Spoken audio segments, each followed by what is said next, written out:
Македонија конечно има влада која го прави она што е нормално и очекувано, дипломатски да се бори за македонските национални интереси. Фактот дека во Европскиот парламент ќе се гласа за извештај во кој ќе се зацементираат македонскиот јазик и идентитет, според упатените е од исклучителна важност за државата, но и признание за исправноста на владините политики.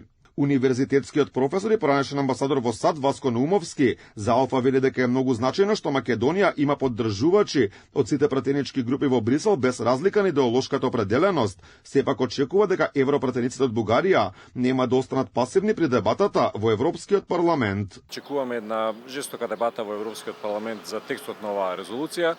Ние имаме шанси да успееме, без разлика дали ќе издесуваме овој текст да биде конечниот текст или не. Особено е значајно тоа што го гледаме, а тоа е дека македонската дипломатија се бори за македонските национални интереси, нешто што впрочем би требало да биде нормално за сите македонски влади.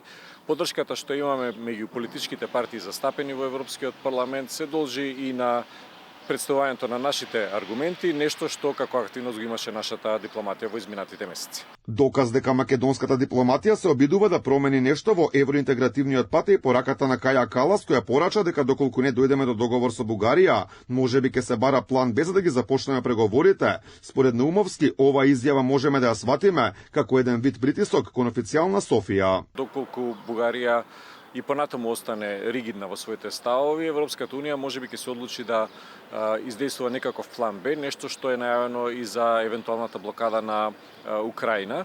Верувам дека нема да има потреба да дојде до тоа и дека во наредните неколку недели и месеци, согласно најавите, ќе бидеме сведоци на неколку средби каде што постои можност да се приближат ставовите. Доколку тоа не се случи, секако Европската унија ја има задачата да направи некаков чекор во таа насока, односно да најде начин да го заобиколи бугарското вето. Инаку термините македонски јазик и идентитет се директно споменати, дури на 4 места во извештајот за напредокот на Македонија кон ЕУ, кој треба да биде усвоен во јули.